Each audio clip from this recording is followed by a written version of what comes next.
Hello, welcome to the Kam Johal show.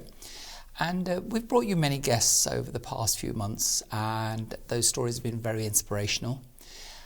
But there can be few stories like the one that we're going to bring you today.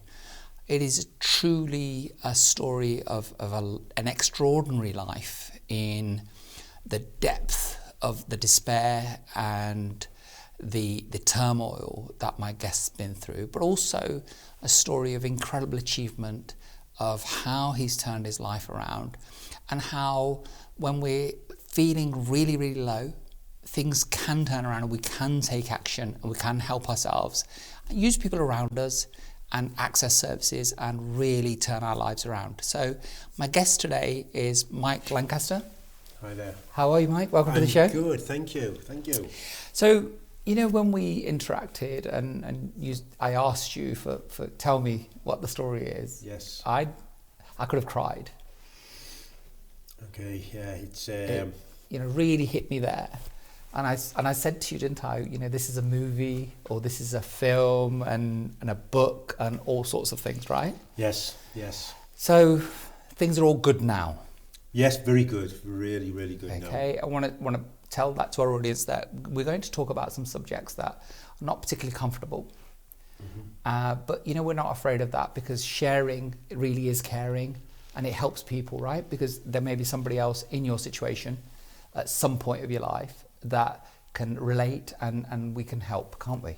100% so. I think that's why I share this story out there, so people can see, and get some hope that there is some positive things can take from it. Yes. So you're from the northeast of England? I am, yes, yeah. Originally. Home is now Birmingham? It is, Kings Norton. Okay, great place. Yes. So tell us, right from the beginning, what are your earliest memories of life and what was family life like? So, as a child, not great. From the ages of 7 to my early teens, I suffered physical abuse at the hands of my dad. Yeah.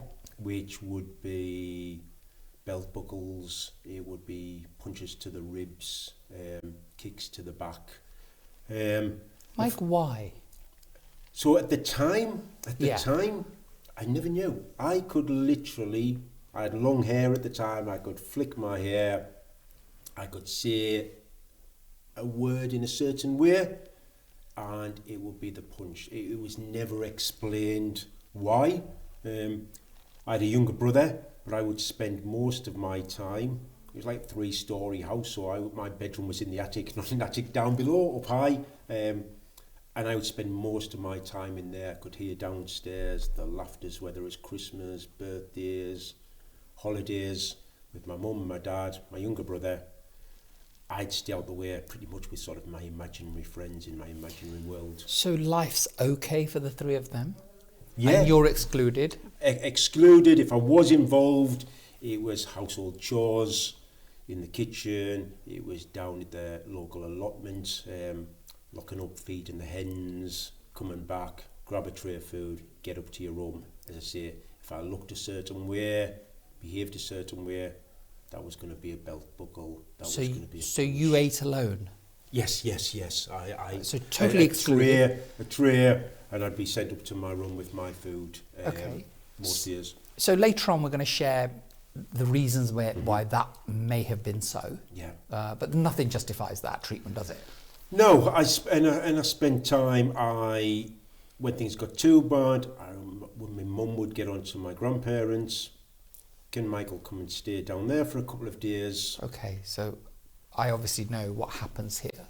So your mum, she's witnessing this. It's a beating, isn't it? Right? Yeah. Because in my own community, corporal punishment is there. You get a slap from your dad, or, you get a slap behind the legs. There's all sorts of parents. I've done all sorts of things. Mm-hmm. But that's the difference between a disciplinary slap round the head or whatever it might be and a beating, isn't there? Yeah, this was for, and don't get me wrong, at times I was an unruly child and I back to my parents or something, and I would get that munch, but that came more and more from to get upstairs, and then I'd get followed up. The belt would come off, the belt buckle would be across the back of my legs, back of my back, the punches, and as I say, never realising actually, okay, well, is it because I've done this, is it because I've been naughty with this? No. Did you blame yourself? Two things. So one, I was blaming myself, and also I started to take it that it was the norm. And the other stuff that we're going to come on to, I started to think this is the normal. Well, it's your everyday life, isn't it? Yeah. So your mother said nothing Mum to said defend nothing. you, to help you. My mum stayed away from it. And your brother's younger than you, so he's probably thinking it may be me next if he spoke up at this point. Yeah, and a lot of what happened would be out of the way, or my dad would come up into my attic, into my bedroom. So isolated you. So I was isolated. I was well out the way. I was up another flight of stairs where that would take What about place. school? School, I was very quiet. I had the nickname of Shaky, probably still to this day, because giving me a cup when I was younger, my hand was going to be like that. I was very, very nervous, and I got the nickname Shaky at school for that. Any loud bangs, shouts, I'd be really... Built up a fear. A fear of nervousness. On a night time, I used to have nightmares most nights, and that nightmare was simply a shadow going past a window, and then I'd just hear screams, bangs, shouts. I obviously at that time thought that was my dad. Yeah, that was the man there. But did the teachers not notice anything? Did you have bruises, or did they not notice what was happening? No, everything was always underneath my shirt level all the time. So really clever in the way he was meting out these beatings. Yeah, 100% so. And I think back then, to probably more now how things are looked at, wasn't there then a lot of things that we've got now. So then when you are too much for this family, you're then shipped off to your grandparents. Grandma and granddad. Grandma and granddad. So ordinarily, we have amazing memories of our grandparents, most of us. But, it was not the case for you. So tell us what happened there. So grandma, again, very much like my mum, stayed away, tried to keep me busy when I was there, kitchen, helping baking. I remember baking with my grandma and having some nice times with So it was nicer there, Yeah. Again, started with my granddad, same thing. I could act a certain way, and I was going to get a dig to the ribs or a slap to the face. I'd go to bed, tuck in. When I was staying there, my granddad would come in, and it started where he would come in, and I can always remember him apologising, didn't mean to hit you there, slap you there, and he'd rub my arm or my leg, and then he'd take that a step further, and then for a number of years when I stayed there, he would touch me and abuse me. Sexual abuse, right? Yes, yeah, sexual abuse. Yeah. And back then, I would just freeze. I wouldn't cry, I wouldn't scream out. I remember just laid there, and it took me a lot of years to speak up about it and talk about it, because you feel ashamed. Of course. Saying here now, do you know what, well, I lay there and just let him, which is what I did. But you're a child. How old are you at this point? I was 9 at this point. You're a small child. Till 13, just before my 14th birthday. And yeah, I would freeze out. I wouldn't speak out. And like with my dad, it would come that this is the norm. This is what happens when you're at home. And this is what happens when you come to your grandparents and roll the dice and see where you're going to be. Wow. I can remember probably the first time, about 13-year-old, and I can remember leaving my grandma's. Must have been, I wasn't at school, must have been weekend morning, walking. To this day, I don't know how many miles I walked. Could have been 1 mile, could have been 10 miles. And I remember taking off a jacket that I had and some bits and pieces I had in my pocket, leaving them on top of a bridge, and just walking off. And at that age thinking, somebody might think I've either jumped off or in my life. And looking back at it now, it was probably that cry for help. Yes, right? definitely. Our people here cared that enough about me. But to think back now, a 12, 13-year-old doing that, is the police actually picked me up, took me back to my home, and I got a beating for it.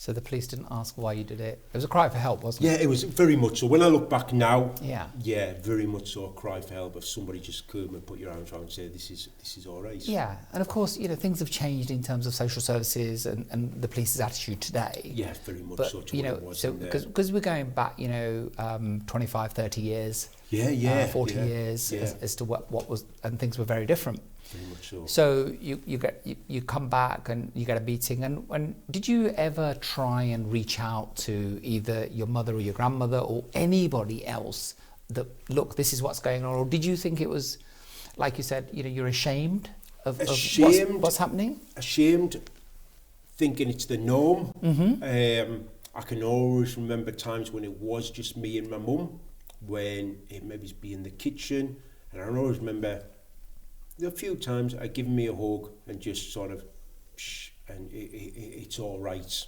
as though she wanted a bigger discussion with me or a talk, but I think she was scared as well. And this is, often the case that if there is an abuser in the house, we say, why don't other people speak up? But it's usually because they're scared too, right? Yes, and the women were, my mum was, and we'll come on to that, of the reason why. My grandma was as well, I believe. I think they wanted to protect me, but they were scared themselves. Yes. So it got to the stage of later teens when I battled back and would try and fight back to stop some of it. So you're bigger and stronger physically now? Yeah? In your yes. Like you say, mid-late teens? Yeah, yeah, it's... So what age were you when you can remember that you started pushing back physically? So, yeah, I was around about 14. I can remember, as I say, and things that I did that I'm not proud of, but I can remember taking money before I was going to school from my dad's wallet, and I would go to the newsagents, and not school friends, just people waiting for the bus to school, and I'd go in the shop, and I'd buy them Mars bars and comics and all sorts and come out. And looking back now, I know why I was doing it, because they were all waiting for me. They all thought I was great. It was nothing to do with me as a person. It was because I was giving them this stuff. So you're buying friendship, right? Yeah, buying friendship, buying love that I wasn't getting. Yeah. Do you also think that you were taking money to get back at him? Was that one way? Do you know to even anything? Potentially, yes. I've never actually thought about it that way, but possibly, yes. But yeah, I take it, and I think initially was probably for that reason. And then when I saw the sort of what it classed then as love and people taking notice of me, but what they were interested in was what I was getting them, not me as a person. Of course. Did he ever find out? Yes, and again, that led to a beating again. And I remember that being the time, it's been about 15, when I threw a punch back at him. And not a fight as such, but I defended myself. Yes. I threw back. I usually came off worse, but the beatings as such would come less the last few years that I was there. So when you started defending yourself, number one is, after you'd taken money, well, let's face it, you stole money from him. Yeah. Did you care that you were going to be beaten for it, or were you thinking, I don't care, I've taken this from you? Yeah, do you know what? There was the thing of thinking, do you know what? I won't get caught, because that wasn't on my mind, even though somebody's going to say, well, where's that £20 gone? Of course. But that doesn't cross my mind. What crosses my mind is, do you know what? I'm going to have 12 kids at the shop that are going to think I am a superhero. The man. The man. Yeah. And that was what was important. The consequences never came across my mind. And I was getting the beatings, if you like, with or without taking the money. Yes. So that made no difference. Okay. So you start pushing back when you're 15. Yeah. So how long does that carry on for? How long? And you went to school, I presume, till you were 16? Yeah, that for a couple of years. So just after my 17th birthday, I moved out with a friend. I started working when I was 18. One thing that has followed me over the years is I've always managed to work and do okay. Yeah. And I got a flat above a butcher's. I remember paying £40 for everything and thought, this is great. Didn't Fantastic. think about council tax or other bills. Yes. I just thought, you know what? I've got a place here, shared in a room, but I can do my own thing. I was working, money was coming in. So you're 18 now. Yeah. You're living independently. Yeah. And so your father stopped or the beatings, obviously, because as you got bigger. So do you think he realised that he was in danger of getting that beating returned to him by you, or what do you think it was? I don't think so, because when I left, my mum didn't want me to leave at the time. She wanted me staying there. Again, when I look back at it now, if it was protection for her, I don't know, but I can always remember horrified when I said, that's it, I am going. And I didn't speak with my mum and dad for probably 2-3 years then. That we didn't speak. I was doing my thing, looking for the perfect relationship. Okay, before that, so what happened with your grandparents? So when I started pushing back, that was to my granddad as well. Okay. Me, push back, and I would go to my grandparents less, and when I did go, there'd be nothing. It would just stop. Was he even looking at you then? No. So that stopped when I was about 14-year-old. Okay. Yes, I was getting bigger. To this day, what stopped it? Looking back, I don't know what stopped it. I don't know if that was grandma, if something else was said, but that just came to a stop. Mike, which side of the family were your grandparents on? Was my that mum's. Your granddad wasn't your dad's dad? No. It was on my mum's side. Okay. So what was the age difference between you and your younger brother? Paul he's 8 years younger than me. So big difference. Yeah. Yes. Big difference. Okay. Yes. So you moved out, you're 18 years old, living with your friend and thinking, good God, is this life really like this? Yeah. And again, money was in one hand and out the other, and I was doing what probably a few 18-year-olds were doing, and 19-year-olds at that time, of going out, drinking, and I was looking for the perfect relationship. Okay. I met somebody, and within 7 months was planning to get married. She had her own issues, and I was like, you know what, now I can be the person to try and save you. Okay. At the time, sort of anything in what had gone on with my life, back of the head, forget about that, let me try and... Did you bury it or did you deal with it? No, buried it. Buried it. Buried it. I thought I dealt with it. Sure. By burying it. Yeah. And tried to help, even back then, other people with their issues, okay, dealing with mine. And what I did for a number of years is I put a mask on.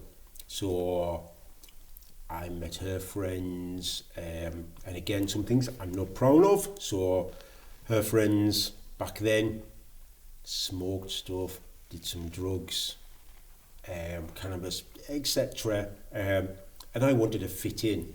Okay, so you did the drugs and everything as well? So I got involved with that, is from the point of view of feeling I had to do that to be loved and part of what was going on. Then thinking I need to have this or I want this. It was never about that. It was just to fit in. Well, the thing is about what the life that you led previously, must have been total isolation for you, because you can't share those things with anybody. Like you said, you feel ashamed, and all sorts of reasons. And and especially as a teenager, it's a very confusing time in your life. Right? Puberty, adolescence, etc. So now you meet some people, they don't know anything about your shameful past. No, nothing. Right? They just saw Michael as... And you now want to compensate and be the life and soul of the party and fit in and have friends. I was probably doing what I was doing when I went to that newsagents and bought them all Yes. comics and Mars bars of, right, I'll come down and yes, I'll smoke some of that and I'll have some of that. Did I want it? Did it make me feel great? No, it made me feel terrible. But those people that noticed me, I was fitting in. Brilliant. Again, I started work, so the people I was kicking around with at the time, not many of them worked at all. So then suddenly I'm coming a little bit more outcast because I'm coming back from my job and I want a cup of coffee, I want a cup of tea, I want to go to bed early. So then all this group of people start going that way and Mike's suddenly becoming the boy in the attic again, if you like. Yeah, isolated again. His own, isolated, because that was the real me. And I dealt with my own issues and that marriage ended up being over. So you got married? So I How long did it last? 2 years. Okay. 2 years. And again, something I'm not proud of because you go into these marriages, wanting it to last forever. But what I did over a number of years is put the masks on to fit in and not be probably myself because I didn't know who I was at the time. It was always about fitting in. That ended, was on my own for a while, and then I heard my grandma had passed away. So I had gone over to the bungalow and there was some bits and pieces left for me. Some cards I had made at school, which funny enough at school I had made cards and a lot of things I made at school had actually gone to my grandma than actually my mum. Okay. Got those. And there was a photo, basically. There was a black and white photo. And back then, parents, grandparents used to write on the back of them. And it said, age 5, John Robson. Although the photo was me. So for our viewers who may not have quite followed. Yeah, sorry. Yeah? Yeah. So what did you think your name was? My name is Michael Lancaster. Michael Lancaster. Yeah. And the back of this photo, which is of you. Yeah, me. And you've never seen it before? Never seen it before. And you're 5 years old on the photo? 5-year-old. And on the back of the photo it says? John Robson. John Robson. Yeah. Okay. Yeah. So did it say, because obviously anybody could have written John Robson on there. So what happened then? So obviously taken aback because my grandma's not there to think, you're looking at this photo thinking that's me and this is in John Robson on the back. So you sort of, what's going on with this? Some triggers were there because as an early teen, there was times when I would walk through my local village, and not all the time, but a few people, older people, parents if you like, would go, or I'd get on a bus, "You're right, John," and I'd go back and tell my mum. Okay. And my mum would say, "They've mistaken you. They just think you're somebody else. They've mistaken you." So those sort of signals came back. It's only a few times, but when you see this photo and go, hold on, something's... The dots begin to connect, right? Went to my parents. Now, I hadn't seen my parents for 3-4 years by now. Got there, and my mum opened the door. I was invited in. "How you doing?" "Yeah, all right." And I took the photo out, and to this day I won't forget the look of just paleness just went from my mum. So you showed her the photo? Yeah, showed the photo and said, who's John Robson? I still hadn't clicked at that point when I said, "Who's John Robson?" to go, "Yeah, well, it's your photo with John Robson." I was still, "Who's John Robson?" Yeah. "We're not talking about this." "What do you mean we're not talking about this? What's going on?" I kicked off then. My dad came back from the allotments. "Who's this? What's this going on?" No, out the house. I think I exploded a little bit and police came out to the house, and eventually mum and dad were taken upstairs. They're in the bedroom, called me up, police were downstairs. I still remember to this day my mum screaming, going, don't tell him." And my dad went, he's got to know. Yeah. He has to know. Police were downstairs, mum was screaming. And I'm stood there still thinking, I haven't got a clue what is going on here. And he said, he's not my dad. He says, I'm not your dad. He's basically your stepdad. And Paul is not your brother. That's your stepbrother. Mm-hmm. And then they started to tell me about my dad, your real dad. Actually, my real dad, he's actually called John Robson as well, is schizophrenic, psychotic, all these things that they were telling me at the time, and none of it was sinking in. Yeah, of course. None of it was going sinking over your in head. because all I could think about was, hold on, you're not my dad. That's not my brother. This shadow nightmare that I've had, who is that? That I've had for years. So none of it's sinking in. Calmed down. I had left. Police had gone back. I went back home a couple of days later. See my mum and said, okay, I need to find my dad. But tell me something. So many people, your mother had remarried.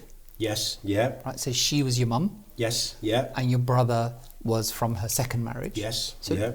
Nothing unusual about this. Mm-hmm. Happens all the time. Yeah. Okay, it was probably a little bit less common back then than it is today. Yeah, yeah. But what was the reason that they hid this from you? So, one, obviously they never thought I'd ever find this photo. Yeah. And what I didn't, although they told me of what he was like, they wanted this, what they thought was normal family, and didn't want this man involved with them at all. He had raped my mum. I was the outcome of which, because I was so similar to him in looks, voice, everything. Some of the things that my granddad did to me and dad did to me, stepdad did to me, I was a constant reminder to my grandma and to my mum of my real dad in looks, behaviours, everything. But obviously 9, 10, 11, 12, 13, you don't realise that, because I just think that's my dad. What I didn't know back then was that was the reason. So these two men justified brutalising you because of what? Because of a hatred for your biological father. And the fact that I was the splitting image in looks. Goodness me. Of him. But yeah, so I took that because he had beaten my mum, raped my mum, attacked my mum. So they took revenge? Yes, yeah. Out on you? Yeah. Because they couldn't do anything about this? Yeah, so I could stand there and my mum would get upset, and looking back now, is I could stand in the kitchen when I had long hair and sort of go like that with my hair. It's something that my real dad would do. Yeah. Mike, how does that make you feel even today? Now I've gone through what I've gone through in the last few years, I'm okay. I can deal with it. Back then, I ended up where I drank more, took some more drugs, depression if you like, but probably then I didn't know it was depression. But it put me in lots of states. I jumped again from relationship to relationship and just spiraled completely out of control back then. But Mike, you're an adult now, right? So you find out, it's shocking. Yeah. But, why did it send you back into this spiral of drinking and drugs, etc.? So, because what happened is, when I found out, my mum and dad said, if you go looking for him, we don't want to know you. They basically gave me the choice. Okay. And at this, so even after all the abuse, you still called your dad Dad? Yeah. You still wanted to have something to do with him? Yes. Yeah. I still classed him as Dad then. Funnily enough, even because of what we'll come to, even to this point, I would class him still as Dad. But yeah, they gave me the choice to say, if you go looking, him or us. Yeah, so back then, their reason was they thought trouble would come back to the door, that this, my real dad, would come back and cause trouble again. And I had to know. I was like, the abuse, the life I've had, it can't be worse. What they told me when my mum was in tears and my dad said, he's this, he's that had gone over my head. I hadn't even taken it all in. Yeah, because you think, hey, this hasn't worked out that well for me. Yeah, so grass is greener always. There were several brothers of the family, 2 sisters. I found out from an auntie, they lived in a small village, so a name like Robson, several brothers. So you go and try and track him down? I go and track him down. Okay. What do you find? I remember sitting on a little scooter I had, and I found out where one of the brothers lived. And I always remember looking at the house and thinking, actually, it looks like a really nice house. Okay, this isn't how things were described. Yeah. I forgot how long I sat there for. Thinking, go and knock, but you think, what do I say when I get there? Sure.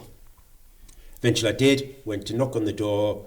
I think I just mumbled several words out, and I can always remember this is the brother saying to me, "You're John's lad." Okay. And again, it was because of looks. Yeah. I had everything. Mm-hmm. Come in, went in, he made me a sandwich, he made me a drink. And I thought, this is good.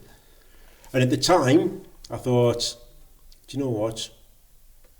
Give me a phone number, give me an address. So did you not say, where's my father? Well, this was when I was he realised who I was. Mm-hmm. I was like, look, where's he at? Expecting him to say, this is the address, this is a phone number, and sort of take it sort of slowly. Mm-hmm. And then if I wanted to approach him, or when I was going to approach him, literally within probably 10, 15 minutes, the brother turned around to me and said, wait there 2 minutes, because I'll go and get him. Okay. Which again, I mean, you see these reunions and everything that take over time, not, right, I've just met you and now in 2 minutes you're going to have me real dad stood in front of me. But Mike, this is the difference between, what you see on TV, what happens in real life. Yeah, yes, very much so. Right? That's a staged event. Yeah. And all of this happens. Yeah. And they're so careful about, but real life is this, isn't it? Yeah, very much so. And he came, and 5 minutes later there, he stood in front of me. His very first words out of his mouth were, when our young'un came down and said there was somebody waiting to see me, I thought it was going to be the police. That was the first line he said to me after all these years. And when I saw his face, it's like I had seen it a million times. Even though I've never seen photos, never ever think it was just like, it was scary because it was just looking like in a mirror. So he looked exactly like you. 100% so. Okay, so what happened then? Took me to his house. Mm-hmm. His house had very little. Okay. No food in the cupboards, very little furniture, nothing. But there's some football on, go and get some beers. Yeah. And you know what? We had some beers, we watched some football, we talked.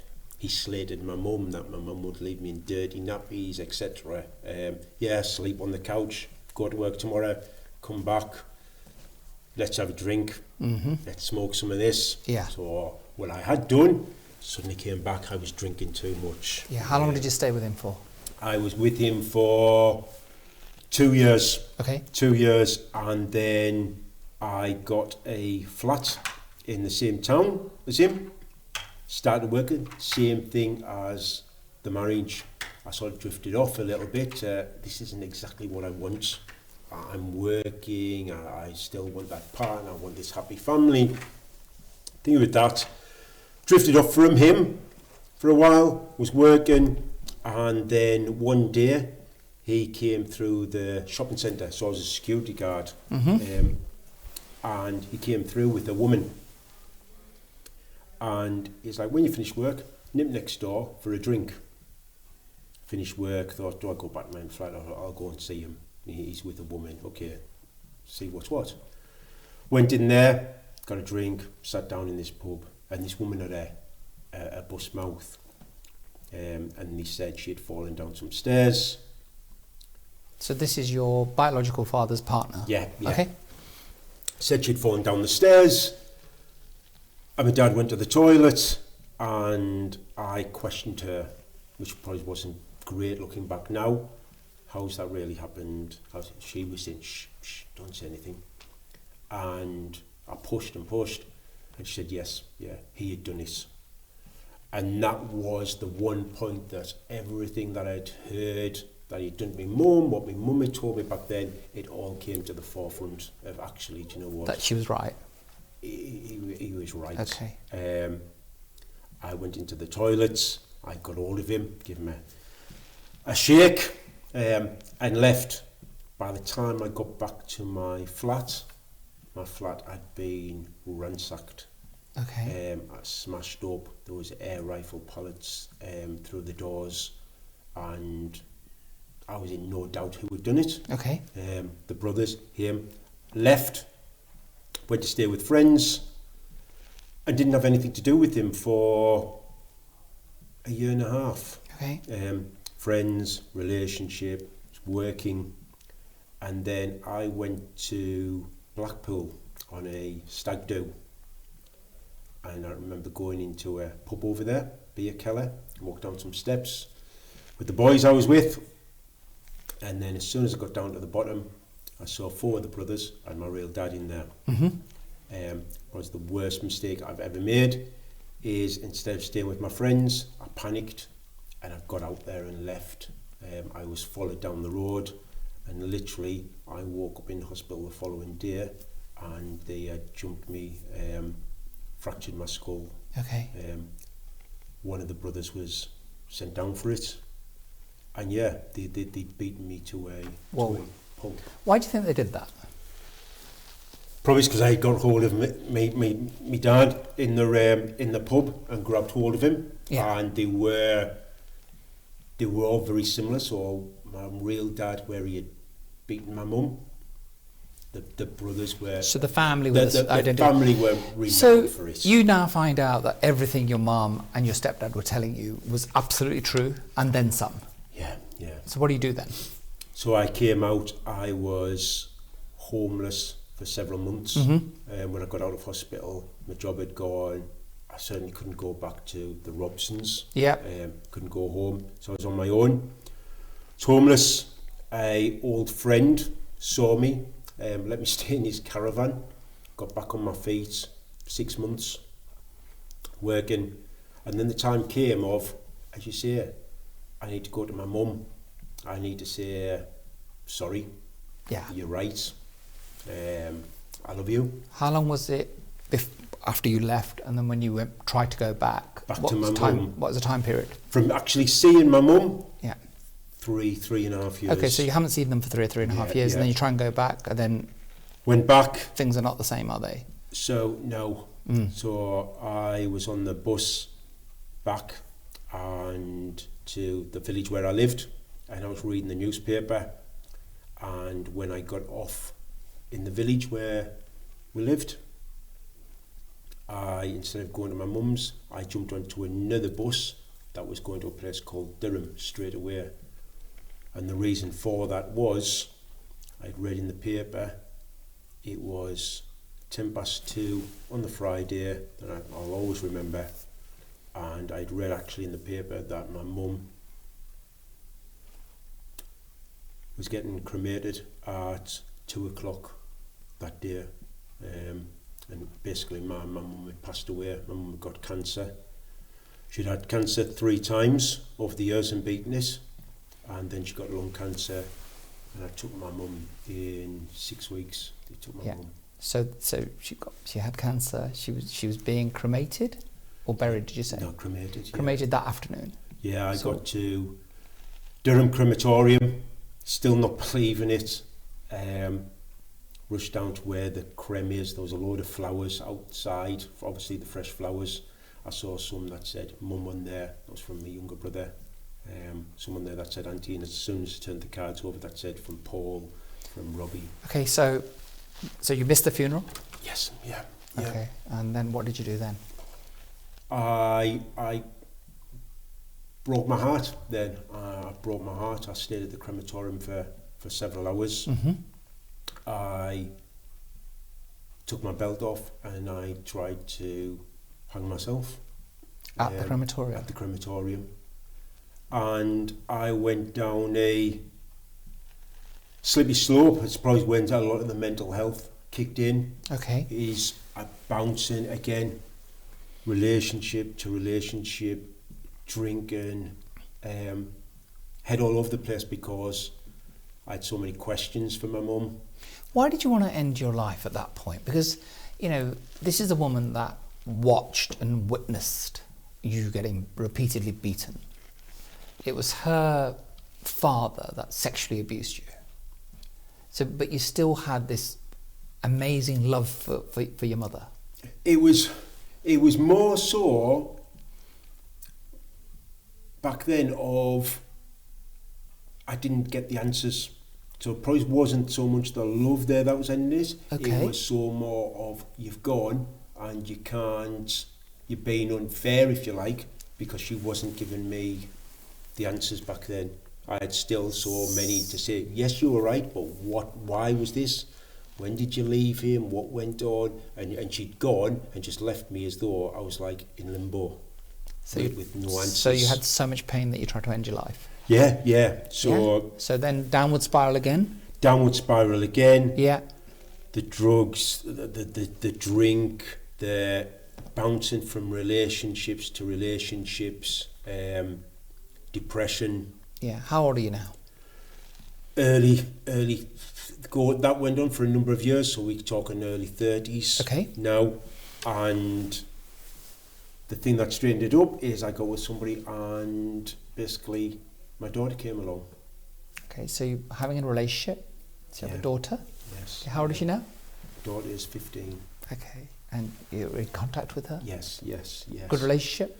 Yes, yeah, Excellent. Good relationship. There was a stage, so again, because I'd never, or even up to this point, I had seen counsellors, therapists, I had been put on what we class as happy pills, antidepressants, all of this, to try and deal with issues. None of it worked. I was happy for it to stay back in my head and not dealing with it. So nothing's been addressed? You've been given medication? Yeah. What's it like, you know, having a life like the one that you have, and then now you've got a child come along? Were you still involved with her mother?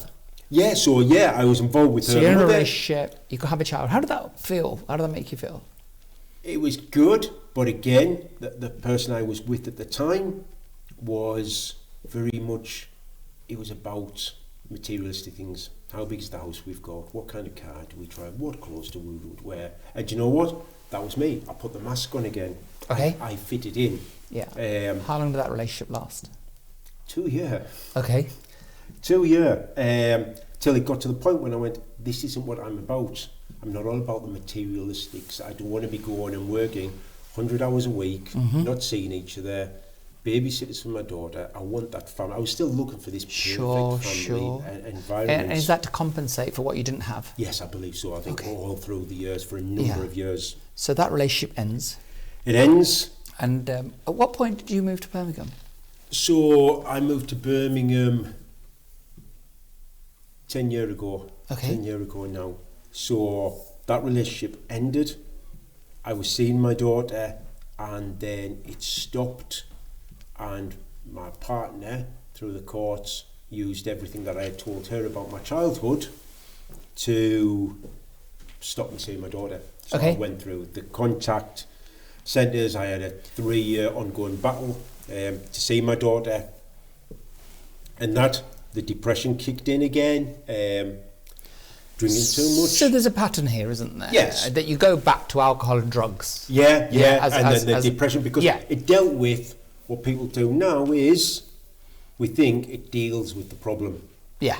We drink and the problem will go away, or we'll smoke some of that, or we'll jump in the car and I'll drive off and turn the music up and disappear for a day, and it'll solve. And none of it works, does it? None of it works. It just comes back. The issue is still the pain comes back. So when did you start dealing with it? So I got into another relationship. I got back to seeing my daughter. I was seeing my daughter, and I actually took up, I was working, which I'd done a lot, always working, and I took up boxing. Okay. And yes, for the fitness side of it, but it let some of that frustration out. It let some of that anger out. Okay, so the boxing has really helped you, hasn't it? Yes, yeah. Okay. And what level did you get to? Club competitions. Okay. ICO championships with that, but again, it was more so I was decent at it, but the pad work, the sparring, the fighting, I actually enjoyed being in the ring, and at times actually people find this really hard to understand. The punches I was getting back, I was actually enjoying it. I was like, right, you give me that, but you know what, I can give it back this time, and probably saw somebody else, not my opponent, on the other side of the ring. Yeah, and it often happens that way, doesn't it? That you're taking out your frustration. Yeah. And taking that beating off somebody else doesn't really matter, does it? Yeah. There was a crazy enjoyment with it. And I went into a fight, slightly mismatched. It wasn't just the fight, I was working round the clock, wasn't eating well in the lead up to this fight. Had the fight, I lost, came out of the ring and collapsed 40 minutes later, and basically I had a stroke. So, and that affected some of my memory, affected my speech. Actually only for a number of weeks. They put me on medication that I'm still on to this day, blood thinners, etc. But what it did, I saw a number of specialists at Derby, at Burton. It brought all the childhood memories back. I would sit there with my partner at the time, and I'd start calling myself John. I'd start singing songs and thinking... So you're really affected now mentally by this stroke? You sort of regress back? Yeah. To some of those childhood memories, and they're fresh again now? They're fresh, yeah. You asked me what happened yesterday. I always couldn't remember. You asked me what happened when I was 7-year-old. I remember it clear as day. Okay, so today, life is not like that at all, is it? No. So, time waits for no man. And tell me now of all the joys that you have today and how you've gotten there, and the tremendous support that you've had from amazing individuals. Yeah, so all them childhood memories came back. I couldn't deal with them at the time, and I was actually ready, probably the 5th time over 40 odd years, that I was going to end my life. Again? Yeah, because I couldn't deal with the childhood memories that were coming back at all. Everything was planned. I went to a motivational Strength to Succeed event, listened to some motivational speakers talking that had gone through hardships, traumas, and the one thing I actually realised, although it sounds really simple, is the person that is in control is me. What's past is past. Okay, so you start listening to positive messages. Yes, yeah. And you start attending positive seminars, and training events, and then that empowers you to come back and say, look, I'm in charge of this thing. Yeah, give me that belief that I can't blame in other people. Yeah. Isn't moving me forward. Yes. Worrying about the future, it's not even here yet. Okay, so the phrase that, it's not what happens to you, it's how you react to it, would never be truer, would it? Exactly, right? Yeah. And so things start turning around now? Yeah, and I believed there's a phrase by Mark Twain, 2 important days of your life. The day you're born, and the day you realise why. Why, yes. And that has cemented so much into me the last few years that, if I've gone through what I went through to do what I do now, so I shared my story on a couple of stages. In doing so, without even realising, I thought, I'm just sharing my story. People came forward. Mike, thanks for that. You've inspired me to do this. Now you're inspiring me to do this, right? I can actually go and speak with this person. I thought, okay, I've got a message out here to tell people, look, you can get through this. Yeah. I've been through their abuse. I've tried to take my life numerous times. I've been homeless, and I'm doing what I do now. If that can give other people hope, fantastic. So I started with motivational posts. They got more and more followers through. I did some running. I'd never hardly run in my life. Went out for a run, and I started noticing just everything around me. Yeah, the colours, the buildings, sounds, everything. So I enjoyed running. From going 18 stone when I had my stroke, 6 months later I was running marathon distances. inspiring people with the fitness. I spoke on stages about my story. I trained through the COVID bit and became qualified therapist, counsellor, life coach, NLP practitioner, which I do again just to help other people out there. And the biggest thing is I came up with an idea because called the letter, the journey. So I bought a push bike. I hadn't ridden a push. Say that again. The letter, the journey. The letter, the journey. And I got a push bike basically. I thought, I've done the running, what can I do next? I bought a push bike. Hadn't ridden a push bike for 25 years. Went out and I think I did about 70, 80 mile the first weekend I bought it. Okay, what can I do now? And I thought, I'll bike from Land's End to John O'Groats. Okay. Just like that. Yeah, as you do. As you do, as my mindset goes now. Yeah. And the people that said I can't, the only person that can say I can't is me. Yeah. Nobody can tell me I can't do anything. It's here. So, and the belief was, if somebody was writing a letter, a positive quote, a poem, a letter of some sort, give it to me, and then I will give that to somebody on this bike journey. Okay. The man in the shop, the man walking his dog. What was the reason for that? What would that do for the man in the shop? Because not everybody, when I look back when I was homeless, the drink, the drugs, etc., back then I would have sold a phone if I had a phone. Yeah. Okay. And not everybody has got Sky TV to watch, or can go to some of these seminars and events, or can look at some positive posts on there. It's like, how can we inspire those people? Pen and paper. Yeah. So if I can give a letter, so they wrote notes. if I can give that letter to somebody and they open it up, and maybe they're just having a bad day and not in a great place, and they open it up and it puts a smile on the face, or gives them hope, or they pass that letter on to somebody else. Did those letters then have to be positive messages? Yeah, that's what you asked for. Anything positive quote, positive, anything positive to give to somebody that can just raise a smile on the face. Okay. Yeah? How many letters? So we are currently up to just over 700 letters. 700 letters. So did you do the bike ride? So the bike ride takes place next year. Okay. Starts in April, when over 2 weeks. Yeah. There's still more letters coming through, which will get delivered. And again, I think back when I was homeless and going through all this, if somebody had given me that letter, I might have just flicked a switch like that, potentially. And hopefully it inspires people. And I put the story out there, and I've had videos come through from the likes of Rafa Benitez, Ricky Hatton, Sir Bradley Wiggins, numerous sports stars, music stars, back in where I've been and gone through to what I do now. And for me, it is just about that. It's saying, look, listen to my story and look what I'm doing now, because if I can do this, do you know what? Anybody can do this. Brilliant. So you have a full-time job?